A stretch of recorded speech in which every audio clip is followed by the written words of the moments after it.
Balanço.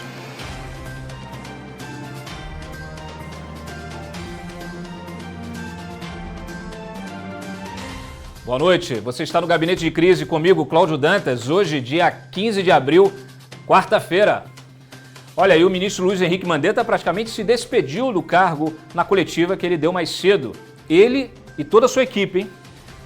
Vamos passar aí em revista, né, esse balanço do Ministério da Saúde sobre a situação do coronavírus em todo o país. Situação grave no Ceará e também em São Paulo começa a preocupar. Tivemos o primeiro hospital público com saturação de leitos de UTI. E o ministro Marcos Pontes diz que está fazendo testes de uma medicação milagrosa aí contra o coronavírus, contra a Covid-19, que não é a cloroquina. E uma entrevista, uma conversa especial aqui com o cônsul-geral da Índia em Minas Gerais. Vamos falar de hidroxicloroquina e das gestões do primeiro-ministro indiano para lidar com essa crise. A Índia está em lockdown.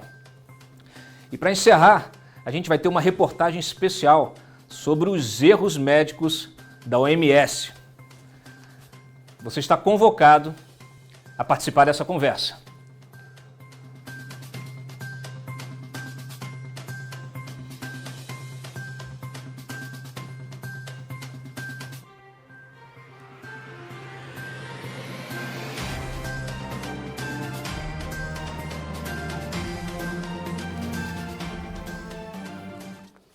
Ficou bom, viu? Essa coisa de troca por uma câmera, troca por outra, troca para outra. Você consegue me acompanhar? O pessoal estava reclamando, tá muito sério esse programa. Prefiro o momento antagonista que você está batendo papo. Aqui é um bate-papo também, gente. Só tem mais recursos. Lá é um monólogo e aqui já é uma peça teatral inteira, a gente trazendo todos os elementos, né? Muita coisa de áudio e vídeo, informações, tabelas, recursos para ajudar a informar vocês. Hoje, o nosso programa está todo dedicado a essa crise, né? Não é porque, não é à toa que se chama Gabinete de Crise, mas como esta crise tem vários aspectos, claro que cada programa a gente vai focar num desses aspectos. O programa de hoje não tem outra saída, nós vamos falar justamente da saída do Mandetta. O Mandetta, antes mesmo da coletiva, já vinha fazendo declarações. Ele disse que já estava certo a sua saída e que... sua saída não, queria ser demitido, né? Mas que se comprometeu a permanecer no cargo até que o presidente escolha um substituto. Tem muitos nomes aí na Bolsa de Apostas, você que acompanha o antagonista está sabendo. E aí, é claro, depois do Mandetta ter comentado isso para a imprensa, nós tivemos também uma carta do secretário de Vigilância em Saúde, o Wanderson. Ele mandou uma carta para os seus subordinados. Já uma carta de despedida, né? Tem aqui a carta na tela. Finalmente chegou o momento da despedida. Ontem tive reunião com o ministro e a sua saída está programada para as próximas horas ou dias. Infelizmente não temos como precisar o momento exato. Pode ser um anúncio respeitoso diretamente para ele ou pode ser um Twitter. Só Deus para entender o que querem fazer. E aí a gente separou uns vídeos, a gente já está ajustando essa câmera para cá, para lá, vamos falar nessa aqui. A gente preparou uns vídeos, né, com os principais trechos desta entrevista. Acompanhe. Janeiro, temos feito boletins epidemiológicos de segunda a sábado, presenciais, ou eu, ou o Gabardo, ou o Wanderson, sempre na companhia de um ou outro, de outros secretários. E hoje não é diferente. Estamos aqui, eu, Wanderson e Gabardo. Entramos no Ministério juntos, estamos no Ministério juntos e sairemos do Ministério juntos. Hoje teve muito ruído por causa do Wanderson. por conta de toda essa ambiência. O Wanderson falou, já mandou lá para o setor dele, falando que ia sair, aquilo chegou lá para mim, eu já falei que não aceito, o Wanderson continua, está aqui, acabou esse assunto, nós vamos trabalhar juntos até o momento de sairmos juntos do Ministério da Saúde. Por isso eu fiz questão de vir até aqui nessa coletiva de hoje. Bom, ficou muito claro, né, esta decisão, ou essa posição de todos. O Wanderson pediu demissão, anunciou a demissão, entregou a carta de demissão, o ministro negou a carta de demissão e negou a demissão e fez esse anúncio. Esse anúncio foi repetido pelos demais secretários e ficou muito claro essa intenção de encerrarem, né, de cerrarem fileiras, de fecharem posição, para que caso saia um, saiam todos. E aí a gente tem algumas declarações fortes do ministro, que mais ou menos na linha daquilo que já estava sendo divulgado.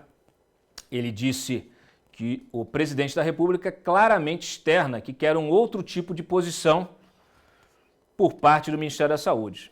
Eu tenho esse caminho para oferecer, que é baseado na ciência. Fora desse caminho, tem que achar alternativa. E tem muitas alternativas, muita gente boa, gente experiente.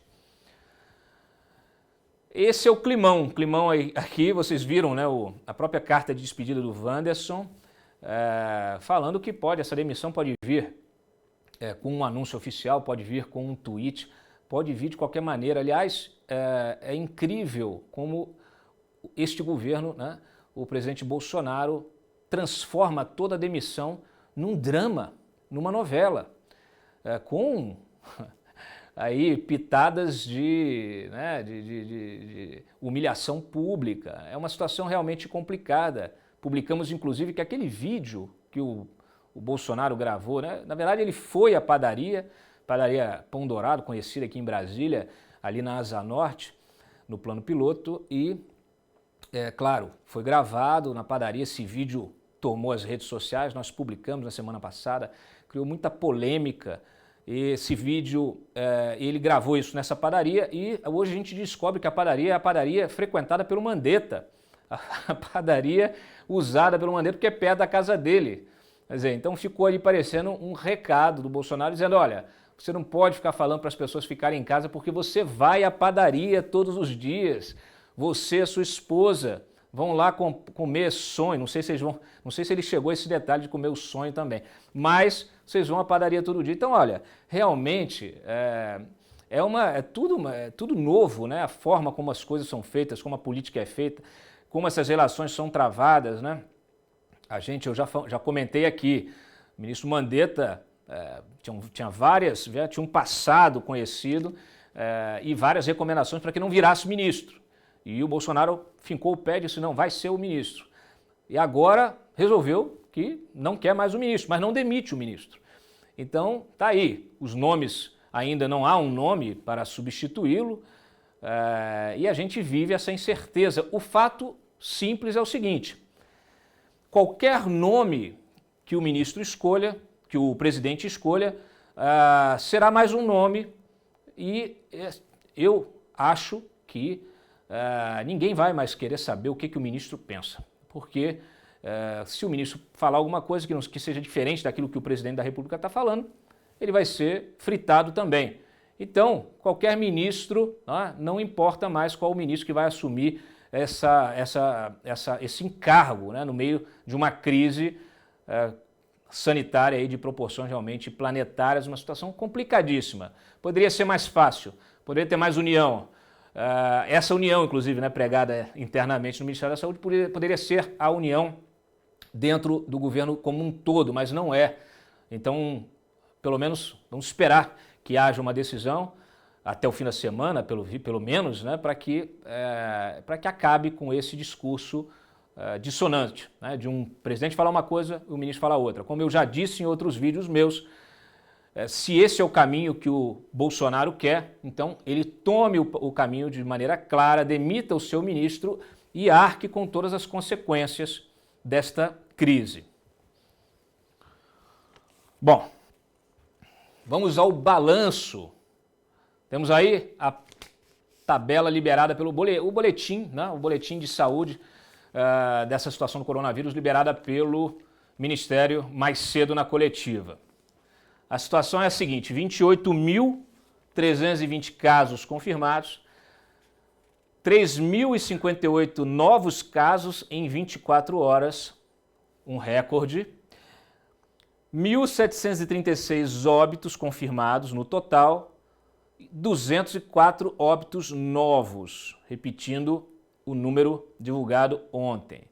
Situação é complicada em São Paulo, 11 mil casos, mais de 11 mil casos, 778 óbitos. Rio de Janeiro em segundo lugar, com 265 óbitos, 3.740 casos. Ceará com 2.157 e 116 óbitos. E depois Amazonas e Pernambuco. Falei um dia desse sobre a situação do Amazonas, em função do clima, né, da época do ano, o chamado inverno amazônico, que termina em maio. Situação de umidade muito alta, já é um período em que você tem muitas crises respiratórias, as pessoas sofrem de crise respiratória lá no Amazonas. É claro que isso vira um caldo de cultura para um vírus como o novo coronavírus. Então, situação complicada. Agora, hoje surpreendeu o relato do secretário de Saúde do Ceará,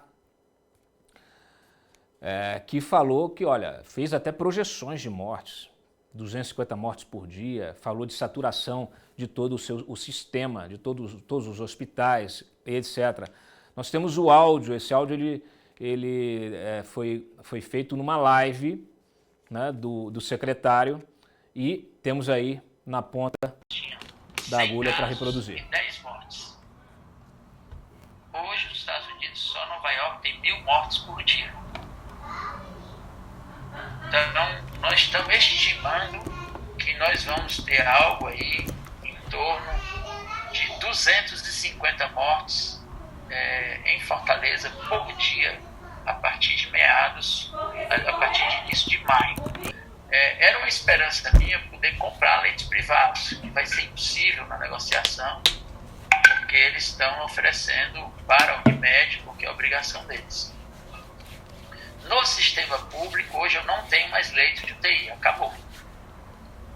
Então, embora eu esteja esperando uma compra da China aí, que tinha me prometido entregar 200 respiradores, mas eu soube ontem que eu não vou receber nenhum. E os equipamentos de proteção individual, que é máscaras, viseiras, luvas, que são necessárias à proteção dos profissionais de saúde, eles têm 5 dias de estoque. Então, hoje eu estou escrevendo ao ministro que o sistema de saúde do Ceará colapsou e que nós vamos começar a ter mortes de pessoas não entubadas e já estamos tendo. Ele ainda acrescentou vários detalhes dessa situação. Está circulando a informação de que o governo comprou 15 mil covas, 15 mil vagas para enterrar os mortos, numa projeção. Vamos confirmar esses dados, tentamos contato com o secretário para que ele possa falar aqui ao vivo no programa também. E a situação em São Paulo, chamando atenção. O Emílio Ribas é o primeiro hospital público com saturação de leitos. 30 leitos estão sendo utilizados por pacientes de Covid e o hospital espera ainda o recebimento de mais 20 leitos dentro daquele programa do governo federal, né, que enviou vários leitos para diversos estados. Bom,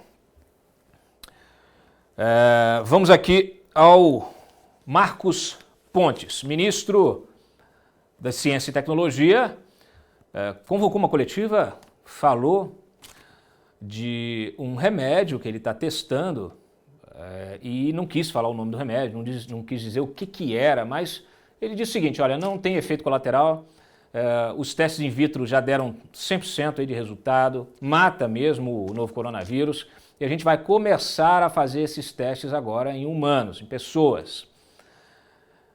Aí ficou todo mundo se perguntando, olha, que remédio é esse Até há pouco tempo a cloroquina era o grande, né, o grande coringa desse baralho. Agora, o Marcos Pontes, então, com essa coletiva, colocou uma nova carta em cima da mesa. Nós temos o vídeo a gente consegue do Marcos Pontes. Esse efeito, né, quando a gente acaba vendo nas placas ali, como que o tecido acaba se transformando, né, em uma série de células mortas.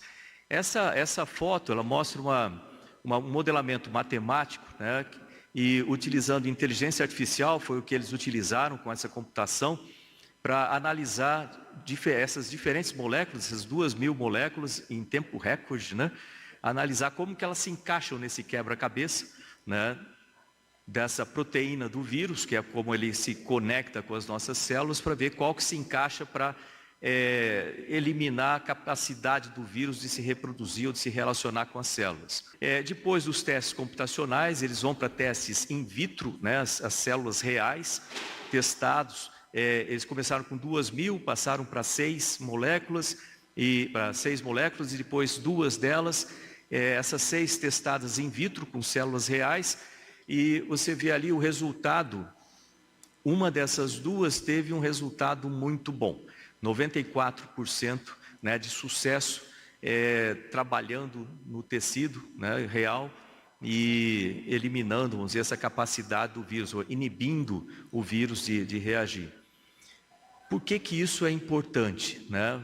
Vocês veem aí que tem a cloroquina também como comparação, que também é uma possibilidade, mas a gente está trabalhando com esses outros fármacos, né? E esse especificamente, ele tem uma vantagem muito grande, ele não tem nenhum efeito colateral, ele tem muito pouco efeito colateral.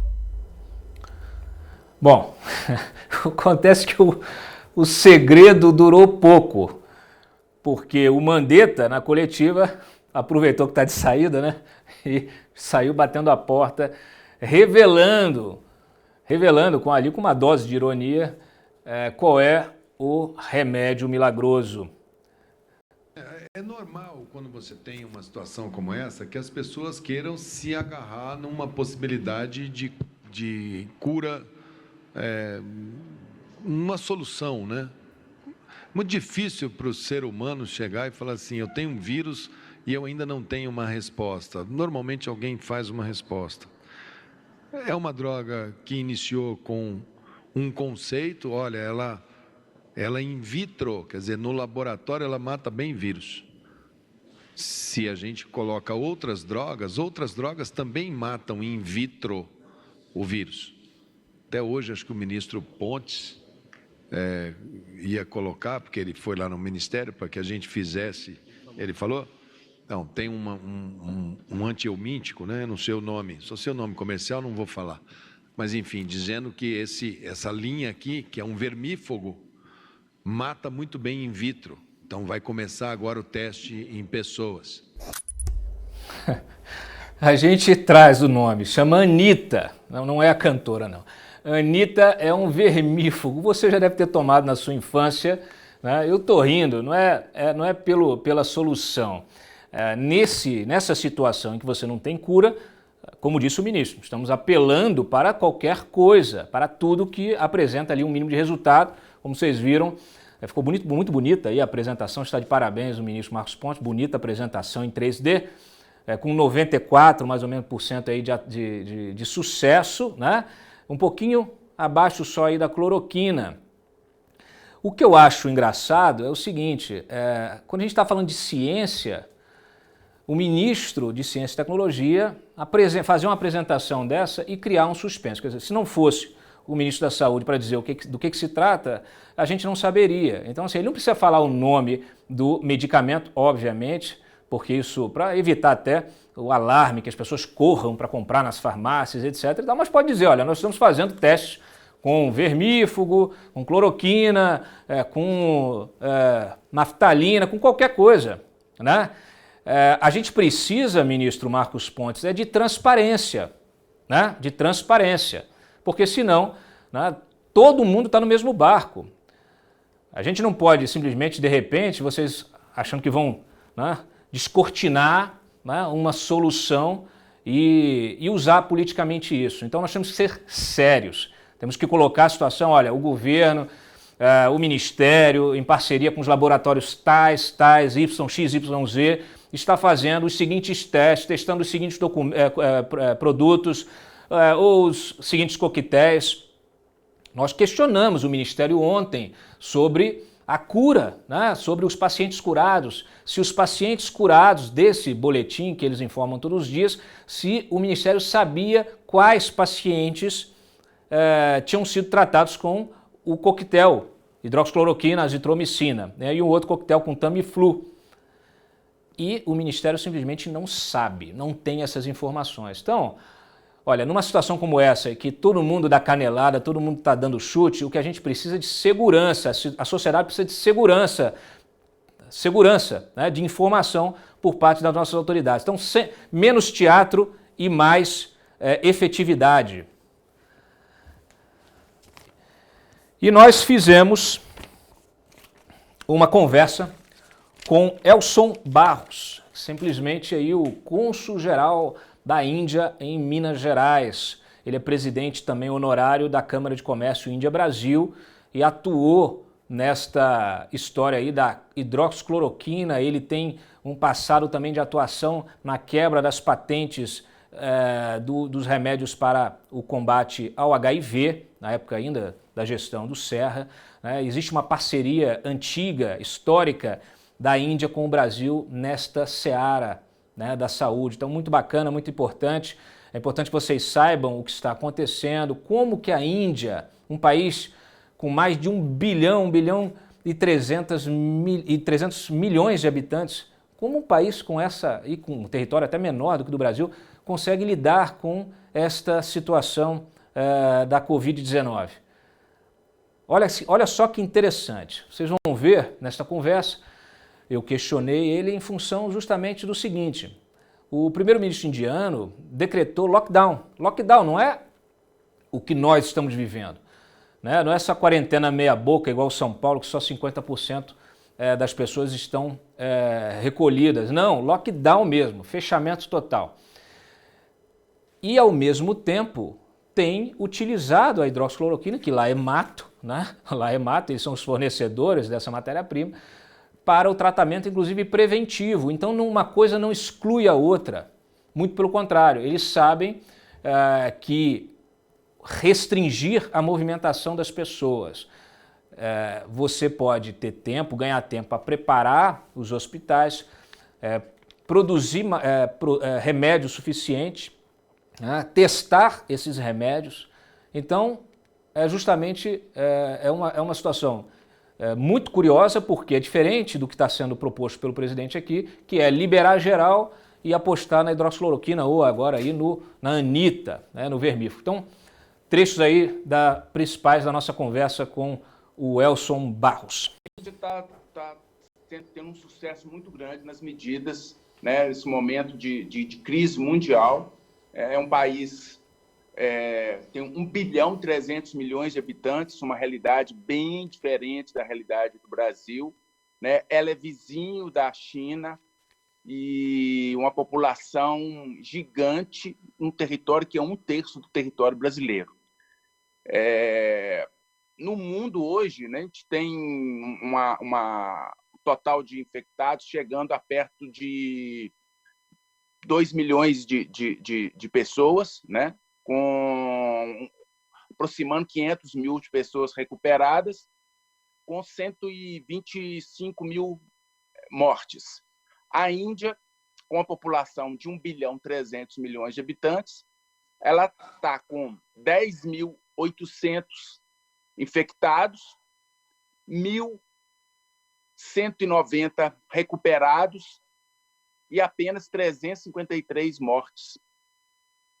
Para comparar com o Brasil, né, que é 6 vezes menos a população, o Brasil está hoje com 25 mil, mais ou menos, infectados, 1.530 mortes. Né? A gente, no Brasil, infelizmente, não divulga o número de pessoas recuperadas.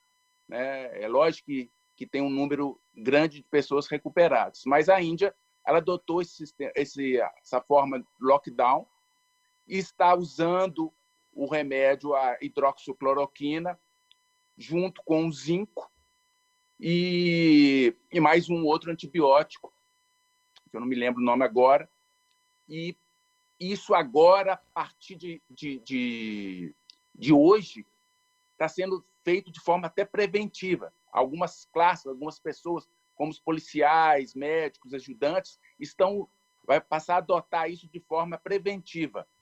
E esse lockdown, que vai até 3 de maio, ele terá uma flexibilização gradativa, né? Alguns setores irão, aos poucos, um planejamento. A Índia, apesar de ser um país com uma diversidade gigante, né? Cada estado tem várias línguas, tem várias culturas diferentes, a soberania é uma questão diferente do resto do mundo, mas tem uma união. O povo indiano, né, com várias religiões, hindu, muçulmano, parsi, cristão, jaina, judeus, todos se unem em torno da direção do primeiro-ministro. Então, isso tem facilitado, apesar de, olha, um desafio para 1 bilhão e 300 milhões de pessoas. E a Índia tornou-se um parceiro estratégico do Brasil. A Índia precisa muito do Brasil.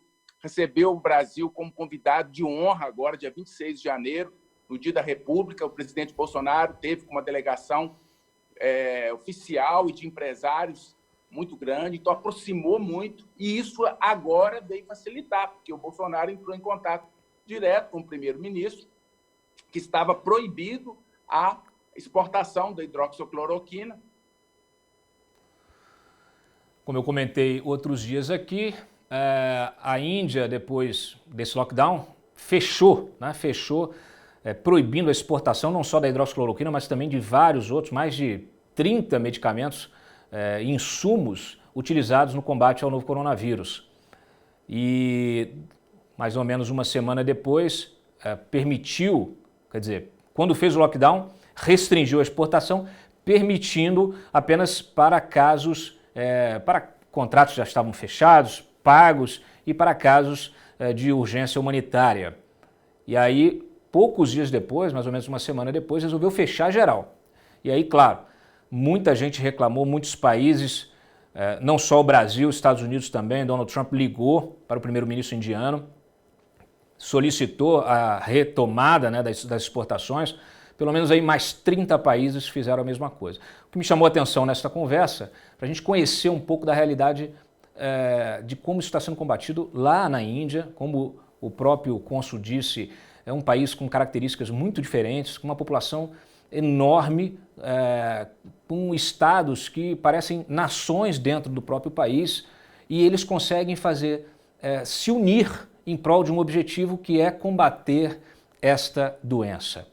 Vejam a diferença. Aqui a gente só consegue testemunhar uma briga diária, uma disputa política de interesses, lobbies. Não pensem que é só política, tem muito lobby de grandes farmacêuticas também, lobbies de hospitais, de redes de hospitais, muito lobby empresarial, contaminando, né, esse ambiente científico, esse ambiente de enfrentamento também, não só na área de saúde, mas também na área política. E aqui o que a gente vê é disputa de poder, é mesquinharia, é briga a todo instante, entre governadores, é presidente da República, é prefeito, é Congresso, Senado, Câmara, dentro do próprio governo, como a gente está presenciando agora, no próprio executivo, né, com o ministro da Saúde, presidente falando uma coisa, ministro da Saúde outra. Então,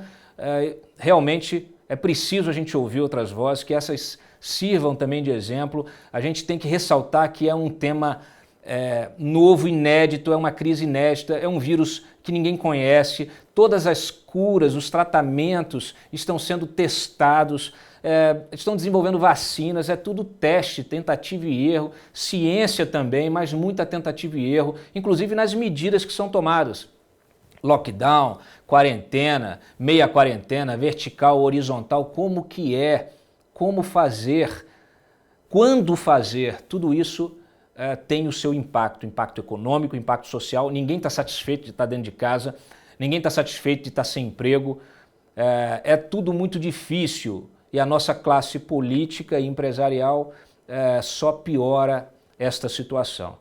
A entrevista completa vai estar disponível para vocês no nosso canal aqui no YouTube e espero que vocês apreciem a informação e essa informação ajude vocês formarem a sua opinião. E a gente encerra o programa com uma reportagem especial sobre os erros da OMS. Tedros Adhanom, o diretor-geral da OMS, etíope, mas quase um preposto da China comunista, da ditadura chinesa. Sim, ele que está no comando da Organização Mundial da Saúde, que deveria alertar o mundo, estabelecer diretrizes antecipadamente, uma organização que é feita por especialistas, por pessoas, por cientistas. E o que a gente viu nesta crise foi uma série de tropeços que custaram a vida de muitas pessoas. Olha, a gente mostra nesse vídeo o histórico, inclusive da antecessora, né, do Tedros e de uma outra crise que tivemos com a SARS e como é que foi a postura da OMS naquela época. Agora é um desastre. Tanto é que o próprio Trump anunciou ontem que vai suspender, vai praticamente tirar o pé de dentro da OMS, porque vai suspender a contribuição financeira para a organização. Então é um momento chave para a reformulação da própria organização e vocês vão ver o detalhe que houve recentemente mudanças na própria escolha, na escolha do diretor-geral, e aí que está o lobby também da China.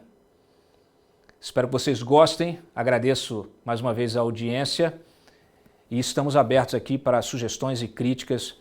Mandem mensagens para mim nas redes sociais ou deixem aqui a sua mensagem no próprio vídeo aqui nos comentários. Se inscrevam no canal, distribuam esse vídeo para os seus amigos e inimigos também e vamos tentar enfrentar com uma nova postura esta crise, porque estamos todos no mesmo barco, estamos todos no mesmo Brasil e no mesmo planeta. Uma boa noite e até sexta-feira com o Gabinete de Crise e amanhã nos vemos no Momento Antagonista. Tchau. No começo de 2003, uma epidemia de um novo coronavírus atacou o mundo. O surto começou na província de Guangdong, no sul da China, e se espalhou para outros países. A doença recebeu o nome de Síndrome Respiratória Aguda Grave, ou, na sigla em inglês, SARS. No dia 2 de abril de 2003, a então diretora-geral da OMS, a norueguesa Gro Harlem Brundtland, tomou uma medida inédita. Pela primeira vez em seus 55 anos de história, a organização recomendou ao público que evitasse viajar para uma região específica, neste caso, para a província de Guangdong e também para Hong Kong. Até então, a OMS publicava listas de áreas com doenças para que o governo de cada país decidisse o que fazer. 4 dias depois, a doutora Brundtland criticou publicamente o governo da China por ter demorado a relatar os casos. Ela também destacou a falta de cooperação da China com outros países no começo da epidemia. Até então, a SARS já havia matado mais de 90 pessoas. A doutora Brundtland também afirmou: "Estou falando como diretora-geral da Organização Mundial da Saúde. Na próxima vez em que algo novo e estranho aparecer em qualquer lugar do mundo, deixem a gente entrar o mais rápido possível."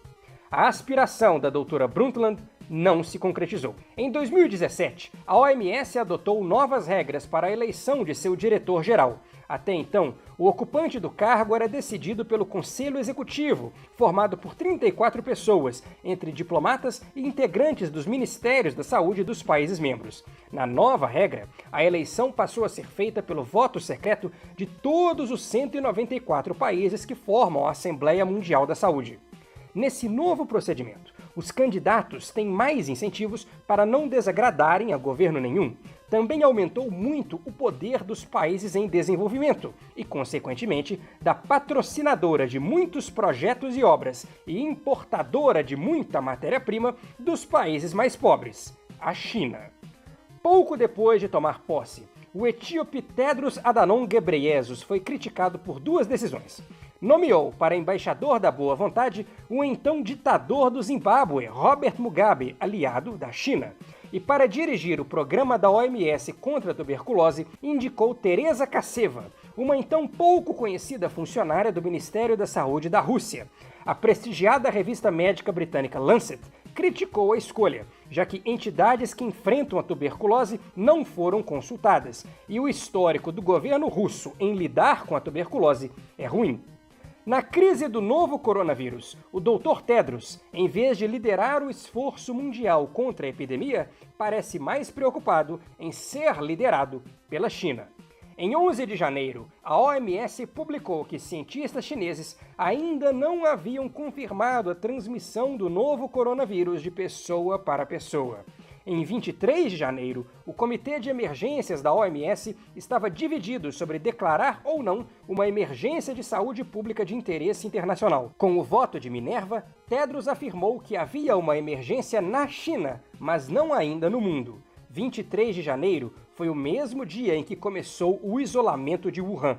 7 dias depois, o Dr. Tedros cedeu e declarou a emergência internacional, mas afirmou na época: não existem motivos para restringir as viagens. First, there is no reason for measures that unnecessarily interfere with international travel and trade. So, WHO doesn't recommend limiting transfer or trade and movement. Atitude muito diferente da doutora Brundtland, 17 anos atrás. Contrariando a OMS, o presidente Donald Trump anunciou a proibição da entrada nos Estados Unidos de não-americanos com passagem recente pela China. Essa proibição entrou em vigor em 2 de fevereiro e parece ter surtido ao menos algum efeito. Estudos separados de 2 faculdades de medicina diferentes em Nova York concluíram que a maior parte dos casos de coronavírus na cidade foram trazidos por viajantes vindos da Europa em meados de fevereiro. Pior ainda, naquele mesmo pronunciamento em 30 de janeiro, o Dr. Tedros elogiou a atuação da ditadura chinesa, numa completa inversão da realidade. As I have said repeatedly since my return from Beijing, the Chinese government is to be congratulated for the extraordinary measures it has taken to contain the outbreak, despite the severe social and economic impact those measures are having on the Chinese people. In many ways, China is actually setting a new standard for outbreak response, and it's not an exaggeration.